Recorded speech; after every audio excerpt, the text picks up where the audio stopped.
प्यारे दोस्तों, आज हम आपको एक ऐसा वाक्य सुनाने वाले हैं जिसे सुनकर आप हैरान हो जाओगे। यह वाक्य है एक नेक हाफिज कुरान लड़की का। आखिर क्यों इस लड़की को कब्र में सांप के साथ दफन कर दिया गया, और लड़की ने ऐसा कौन सा गुनाह किया था जिसकी वजह से इस पर इतना दर्दनाक अजाब नाजिल हुआ? जानते हैं आज की इस वीडियो में। तेज बारिश हो रही थी। अम्मा फातिमा का हाथ पांव फूल रहे थे। उसने रो रो कर सारा मोहल्ला आसमान पर उठा रखा था। कहां गई जैस्मीन? सिबरा के लिए 6 बज चुके हैं। मगरिब का अंधेरा हर तरफ छा गया है। पता नहीं मेरी बेटी कहां होगी, क्या कर रही होगी। अम्मा फातिमा हमारे घर में बैठी दुआएं कर रही थी। वह मुझे कह रही थी कि मैं इनके साथ चलकर इनकी बेटी को ढूंढूं, मगर इतनी तेज बारिश में मैं घर से नहीं निकल सकती थी।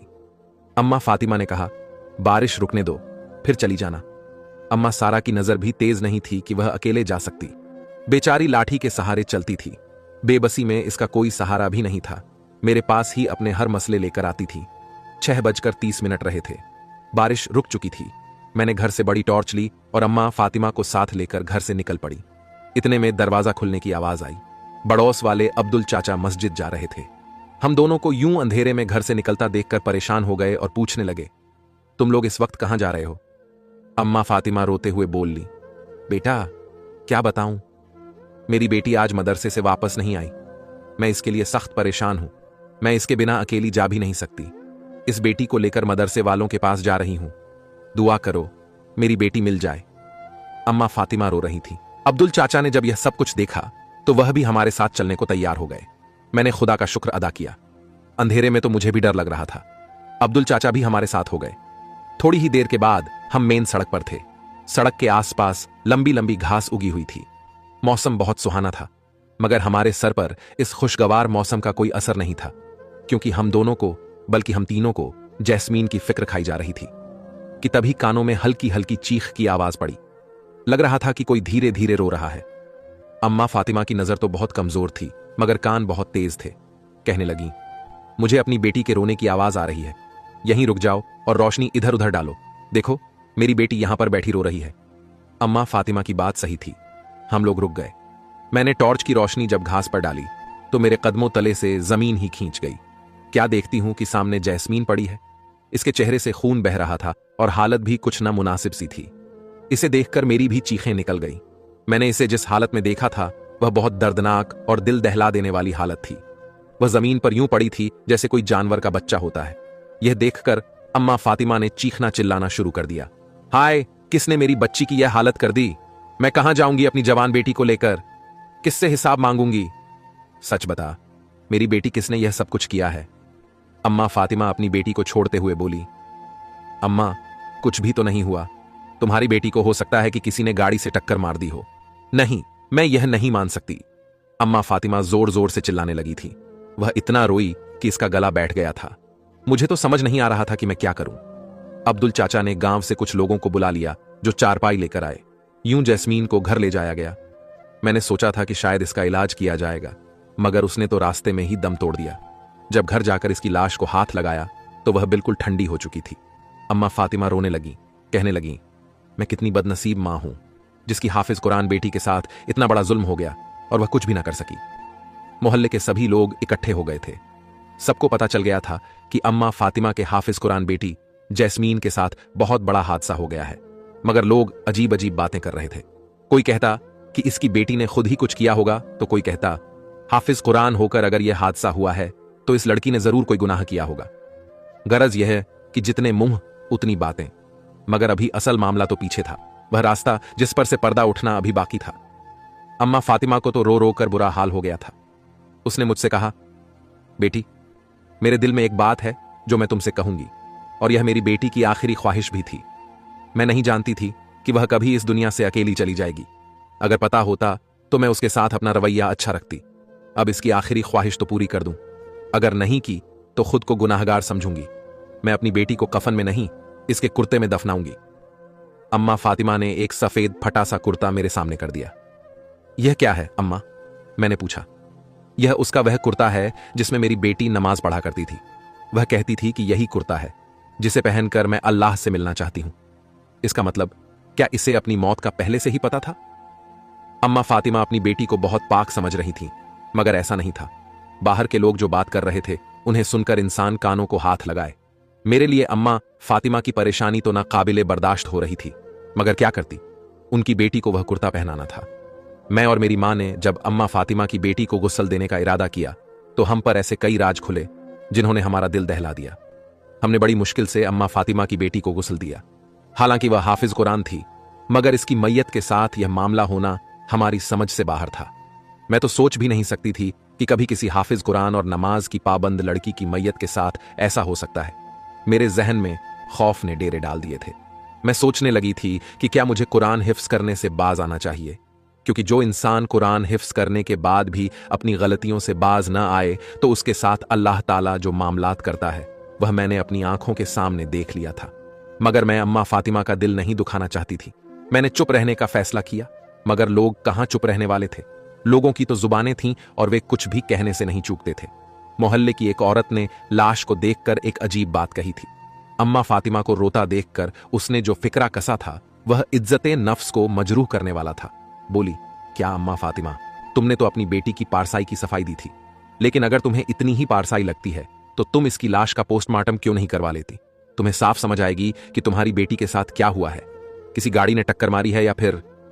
अम्मा फातिमा ने इसके मुंह पर जोरदार तमाचा दे मारा। खबरदार, जो तुमने मेरी मरहूम बेटी के बारे में बकवास की। मेरी बेटी पाक और साफ थी, इसका किरदार शीशे की तरह शफाफ था। तुम्हें शर्म नहीं आती ऐसी बकवास करते हुए? अम्मा फातिमा की बात सुनकर मैं सुन होकर रह गई थी। मुझे समझ में नहीं आ रहा था कि मैं इसे क्या बताऊं कि मैंने तुम्हारी बेटी की मैयत में क्या देखा है। अम्मा फातिमा का गुरूर और मान मैं तोड़ना नहीं चाहती थी। पोस्टमार्टम की बात ने अम्मा फातिमा को परेशान कर दिया था। बेटी का जनाजा घर से उठने के बाद घर में अजीब सी वहशत उठ रही थी। जब मैं अम्मा फातिमा के पास बैठी तो वह फिर से फूट फूट कर रोने लगी। क्या तुमने उस औरत ने क्या बात की कि मेरी बेटी का पोस्टमार्टम होना चाहिए? अरे, ऐसा क्या कर दिया मेरी बेटी ने? लेकिन बेटा, आजकल जमाना भी तो खराब है। मेरा दिल बहुत बुरी तरह छलनी हो चुका था। क्या तुम्हें भी लगता है कि मेरी बेटी के साथ कोई ऐसा हादसा हुआ है? नहीं अम्मा, तुम खुदा खौफ मत करो अपनी बेटी के बारे में। अच्छा सोचो, उसकी मगफिरत की दुआ करो। मैंने झूठे दिल से अम्मा फातिमा को तसल्ली तो दे दी, मगर मैं ही जानती थी कि हकीकत क्या है।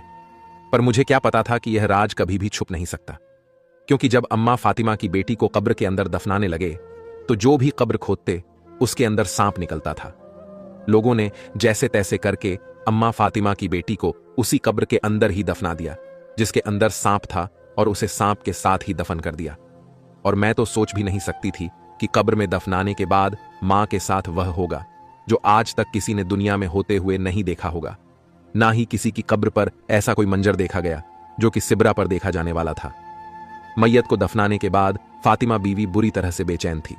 कहने लगी, मेरा शौहर तो इस दुनिया से पहले ही चला गया, अब मेरी बेटी भी नहीं रही, मैं किसके पास जाऊंगी? फातिमा बीवी फिर से रोने लगी। फिर कहने लगी, मेरे साथ मेरी बेटी की कब्र पर चलो, मैं वहां जाकर अपने आंसू बहाना चाहती हूं। अम्मा फातिमा, ये तुम क्या कह रही हो? रात का वक्त हो गया है, ऐसे वक्त में कब्रिस्तान ही जाती। मैंने इसे समझाना चाहा, मगर वह थी कि समझने से बाज नहीं आ रही थी। नहीं नहीं, मुझे जाना है, मैं अपनी बेटी की कब्र पर जाना चाहती हूं, मैं उसे बातें करना चाहती हूं। अम्मा फातिमा जिद्दी हो गई। मैंने अपनी मां से इजाजत मांगी और अम्मा फातिमा के साथ होली रात का अंधेरा हर तरफ फैल चुका था। अम्मा फातिमा ने सफेद चादर अपने गिर्द लपेटी हुई थी। हम दोनों कब्रिस्तान की तरफ रवाना हो गए। हल्की हल्की ठंडी हवाएं चल रही थीं। अम्मा फातिमा मुझसे बार बार अजीब अजीब सवाल कर रही थीं। क्या तुम्हें लगता है मेरी बच्ची अल्लाह तबारक ताला के पास जाकर खुश होगी या फिर परेशान होगी? अम्मा फातिमा के अजीब व गरीब सवाल सुनकर मुझे उन पर तरस आ रहा था, मगर मुझे नहीं पता था कि अभी एक और कयामत टूटने वाली है। अभी तो उन्हें अपनी बेटी के बारे में कुछ भी नहीं मालूम था। 5 ही मिनट में कब्रिस्तान आ गया। जैसे ही कब्रिस्तान में दाखिल हुए, हमें सामने ही सिबरा की कब्र नजर आई, लेकिन कब्र कुछ काली काली सी मालूम हो रही थी। अम्मा फातिमा की हालत देखने वाली थी। टॉर्च की हल्की हरी रोशनी में मुझे कुछ सही नजर नहीं आ रहा था। तभी मुझे अपने पैरों पर किसी नरम सी चीज का एहसास हुआ। मैंने टॉर्च करीब करके देखा तो मेरे दिल को जोरदार झटका लगा। मेरे तो कदमों तले जमीन निकल गई थी। आधे हाथ जितना काला सांप मेरे पांव के नीचे था। मैं तो सर से पैर तक पसीने से तर हो गई। मेरी टांगें कांपने लगी थीं। तभी आंखें अंधेरे के साथ मानूस हुईं तो मैंने वह मंजर देखा जिसका खौफ आज भी मेरे दिल में बाकी है। सिबरा की कब्र के इर्द गिर्द काले और लंबे सांपों ने घेरा बना रखा था। एक सांप मेरे कदमों के नीचे भी था। यह सांप सिबरा की कब्र से काफी फासले पर था, शायद हमें इस बात से खबरदार कर रहा था कि आगे मत बढ़ना, वरना तुम्हारा नुकसान होगा। अम्मा फातिमा की नजर कमजोर थी। वह इससे पहले कि कब्र पर ढह जाती, मैंने उन्हें रोक लिया। अम्मा फातिमा, तुम पागल तो नहीं हो गई हो? तुम कहां जा रही हो? तुम्हारी बेटी मर गई है, उसकी कब्र पर तुम नहीं लेटोगी, उसकी रूह को तकलीफ होगी। चलो घर चलो, मैंने कहा। नहीं नहीं, ये जुल्म मत करो, मेरे कलेजे को ठंड पड़ने दो। अम्मा फातिमा कब्र के करीब ही बैठ गईं और जोर जोर से बयां करने लगीं। मैं नहीं चाहती थी कि उन्हें इन सांपों के बारे में पता चले। उन्हें रात को ठीक से नजर नहीं आ रहा था और मैं चाहती थी कि उनकी यह खुशफहमी कायम रहे, मगर मेरा अपना दिल बुरी तरह से धड़क रहा था और मैं अम्मा के दिल को ठेस नहीं पहुंचाना चाहती थी। इसीलिए मैं बड़ी मुश्किलों से अम्मा फातिमा को वहां से वापस ले आई। लेकिन कौन किसी को रोक सकता है। अगले ही दिन असर के वक्त अम्मा फातिमा रोते हुए अपनी बेटी की कब्र पर पहुंच गई थी। इस बार मैं भी उनके पीछे गई, क्योंकि अब मेरे जहन में और मेरे दिल में अम्मा फातिमा की हमदर्दी के अलावा उस कब्र का तजस्सुस भी था। मैं जानना चाहती थी कि रात को जो कुछ मैंने देखा, कहीं वह ख्वाब या कोई गुमान तो नहीं था। कब्रिस्तान में दाखिल होते ही मेरी नजर सिबरा पर पड़ी। अम्मा फातिमा ने भी उसी वक्त कब्र का नजारा कर लिया और फिर ढेर मारकर रोने लगीं। कहने लगीं कि कब्र के बाहर यह हाल है तो अंदर क्या होगा। मैंने भी देखा तो कब्र में और ज्यादा काले सांप थे। कब्र के ऊपर इतने ज्यादा सांप थे कि कब्र काली हो गई थी और अंदर की मिट्टी नजर नहीं आ रही थी। मैंने यह नहीं सोचा था कि इसके आगे जो होने जा रहा है वह मुझे फिर से अल्लाह ताला के करीब कर देगा।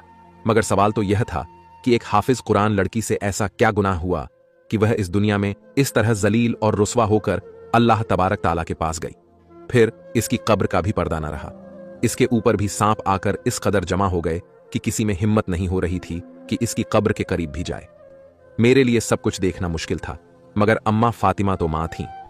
लोगों की तरह बातें करने की बजाय वह अपनी बेटी के बारे में परेशान हो गईं। कहने लगीं, मैं आलिम साहब के पास जाऊंगी, उनसे पूछूंगी कि मैं अपनी बेटी के लिए ऐसा क्या करूं कि उस पर से अजाब कम हो जाए। काश मुझे कोई बता दे कि मेरी बेटी ने ऐसा क्या गुनाह किया था। अम्मा फातिमा रोते पीटते मस्जिद में गईं। उन्होंने अपने घर से जितना राशन था निकाल दिया, इससे खाना पकाया और गरीबों को खिलाया। अल्लाह ताला से दुआ की कि मेरी बेटी पर से अजाब खत्म हो जाए, लेकिन ऐसा नहीं हुआ। सिबरा की कब्र पर मुसलसल काले सांप डेरा जमाए हुए थे और वह इतने ज्यादा थे कि कोई इन्हें हटाने के बारे में सोच भी नहीं सकता था। फिर कुदरत के अजाब में कौन दखलंदाजी कर सकता है। यह तो कुदरत का निजाम है। अगले ही दिन सब लोग हैरान हो गए थे, क्योंकि अम्मा फातिमा के घर के बाहर एक ऐसा मंजर देखने को मिला कि लोग अम्मा फातिमा पर तरस खाने लगे। उसने अपने घर का सारा सामान निकालकर बाहर रख दिया। रोती हुई वह सदाएं लगाती, कोई गरीब हो आकर मेरे घर से जो चाहे उठाकर ले जाए, मैं सब अपनी बेटी के नाम पर सदका कर रही हूं। किसी को मेरे घर खाना हो तो आकर खाना खा ले। मैं अपनी हर चीज अल्लाह तबारक ताला की राह में कुर्बान कर रही हूं। ऐ मेरे रब, मेरी बेटी को माफ कर दे। अम्मा फातिमा ने पहले अपने घर का सारा सामान निकालकर सड़क पर नीलाम कर दिया। किसी को कोई चीज सस्ते दामों में दी तो कई बेवाओं को मुफ्त में दे दी। अम्मा फातिमा अपना सर पीटती और कहती कि मुझे इस दुनिया से कुछ नहीं चाहिए, अपनी बेटी की आखिर तक बचाना चाहती हूं। अम्मा फातिमा के घर का सारा सामान एक हफ्ते में गरीबों ने उठा लिया। जाहिर है लोगों की अपनी अपनी जरूरतें होती हैं। अम्मा फातिमा ने सोचा था कि इतना बड़ा सदका और कुर्बानी करने के बाद इसकी बेटी की कब्र से अजाब हट जाएगा, मगर ऐसा नहीं हुआ। अम्मा फातिमा हर रोज जाकर अपनी बेटी की कब्र देखती तो बदस्तूर वहां पर सांप जमा ही रहे थे। ये देखकर अम्मा फातिमा सोचने लगी कि आखिर उसकी बेटी से कौन सा इतना बड़ा गुनाह हो गया है जिसकी वजह से इसे इतना सख्त अजाब हो रहा है। अम्मा फातिमा के लिए यह सब कुछ करना बहुत मुश्किल था। वह लुटपुट गई थी। अब तो वह अपने घर में बैठी बस खाली नमक के साथ रोटी खाती थी। लोगों को इस पर तरस तो आता, मगर इसे खुद पर तरस नहीं आता था। एक दिन अम्मा फातिमा ने अपना जेवर भी बेच दिया, जो कि उसका सबसे कीमती और सबसे आखिरी अमानत था। जेवर बेचकर उसने जैसे खुद को अल्लाह तबारक ताला के आगे सौंप दिया था। अब तो उसके पास कुछ भी नहीं बचा था जो वह बेच पाती। सड़क पर आ गई थी बिल्कुल। मगर इसके बावजूद भी आपको यह जानकर हैरान होगी कि सिबरा से ना ही सांप हटे और ना ही अम्मा फातिमा को सुकून आया। तंग आकर अम्मा फातिमा नमाज के लिए बैठ गई। मुसल्ले पर बैठी, न खाती न पीती, बस अल्लाह तबारक ताला के सामने रोती रहती और सुबह शाम जो भी गुजरता उसे आवाज देकर कहती, मेरी बेटी के लिए दुआ करो, इसका अजाब कम हो जाए। अम्मा फातिमा तो सुकून कर गई थी, मगर उसे अपनी बेटी का गुनाह समझ नहीं आ रहा कि तभी एक दिन एक लड़की मेरे पास आई। उसने मुझसे कहा कि सिबरा नाम की लड़की से मिलना चाहती हूं। मैंने उसे सारी बात बता दी तो उसके चेहरे का रंग उड़ गया। कहने लगी, मुझे फौरन सिबरा की मां के पास ले चलो। मैं उसे लेकर फौरन अम्मा फातिमा के पास आई तो उसने अम्मा फातिमा से कहा कि मैं तुम्हें तुम्हारी बेटी की सारी हकीकत भी बताऊंगी, लेकिन सबसे पहले तुम मुझे इसके कमरे में ले चलो। अम्मा फातिमा यह सुनकर फौरन अपनी बेटी के कमरे में ले गई। सिब्रा के कमरे में जाते ही उस लड़की ने उसका कमरा उलट पलट कर दिया। कुछ ना मिला तो उसका बिस्तर उलट दिया। नीचे रखे मोबाइल फोन ने अम्मा फातिमा को भी हैरान कर दिया था। यह तो एक स्मार्टफोन था। लड़की ने स्मार्टफोन लेकर खोला तो इसका मवाद देखकर हम लोग भी हैरान रह गए थे। कोई सोच भी नहीं सकता था कि अम्मा फातिमा की बेटी ऐसी निकलेगी। चंद पैसे कमाने की खातिर अपने लिए जहन्नम खरीदने चल पड़ी थी। मगर अल्लाह तबारक ताला तो 70 माओं से ज्यादा मोहब्बत करने वाला है। उस लड़की ने बता दिया कि सिब्रा सिर्फ खुद ही नहीं बुरी चीजें देखती थी, बल्कि वह लोगों में भी बुराई फैलाती थी। उसने अगरचे खुद को तो इस्तेमाल नहीं किया, मगर इधर उधर ऐसा गंदा वीडियो दूसरों को दिखाकर अपने लिए कब्र में अजाब खरीद लिया। यह सिब्रा की खुशकिस्मती थी कि उसके मोबाइल पर किसी किस्म का कोट नहीं था, क्योंकि उसकी मां को नजर नहीं आता था तो उसे कोट लगाने की जरूरत महसूस न हुई। यूं ही मां से छुपकर मोबाइल इस्तेमाल करती रही। इस तरह उस लड़की ने सिब्रा का पर्दाफाश कर दिया। चुनांचे सिब्रा से सांप हट गए। उसकी मां के दिल को भी करार आ गया। प्यारे दोस्तों, अब आप सोचेंगे कि आखिर इसमें क्या मसलत है। यकीन मानिए, अगर अल्लाह तबारक ताला ने सिब्रा का पर्दाफाश ना किया होता तो उस लड़की को मां के घर ना भेजता। यह तो सिब्रा को माफ करवाने का एक बहाना था। बस यही वह दिन था जब मैंने कुरान पाक से अपना रिश्ता फिर से स्थापित कर लिया, क्योंकि मैं समझ गई थी कि हाफिज कुरान कभी भी अल्लाह तबारक ताला के कहर में नहीं आ सकता। अल्लाह तबारक ताला उसे अपने कहर से बचाने के लिए कोई ना कोई रास्ता निकाल ही देता है। वैसे भी उसकी मां ने बहुत सारी दुआएं की थीं और अल्लाह तबारक ताला की राह में सदका और खैरात किए थे, क्योंकि सदका बलाओं को टाल देता है और मुसीबतों को दूर करता है। इस वजह से अल्लाह तबारक ताला ने मां की दुआओं और सदके की वजह से उसकी कब्र से अजाब को टाल दिया था। प्यारे दोस्तों, हाफिज कुरान हो या फिर आलिम दीन हो, अगर वह अपनी जिंदगी अल्लाह ताला और रसूल अकरम सल्लल्लाहु वसल्लम के अहकाम के मुताबिक गुजारता है, तभी दुनिया और आखिरत में वह कामयाब होता है। इसीलिए कब्र के अजाब और आखिरत को याद करके अपनी जिंदगी गुजारें। और अगर आपको यह वाक्य अच्छा लगा है तो पहले तो अपने परिवार, दोस्तों और रिश्तेदारों में शेयर जरूर करें, क्योंकि उन्हें भी इब्रत हासिल होना चाहिए। और चैनल को सब्सक्राइब करके कमेंट बॉक्स में अल्लाहू अकबर जरूर लिखिए। शुक्रिया।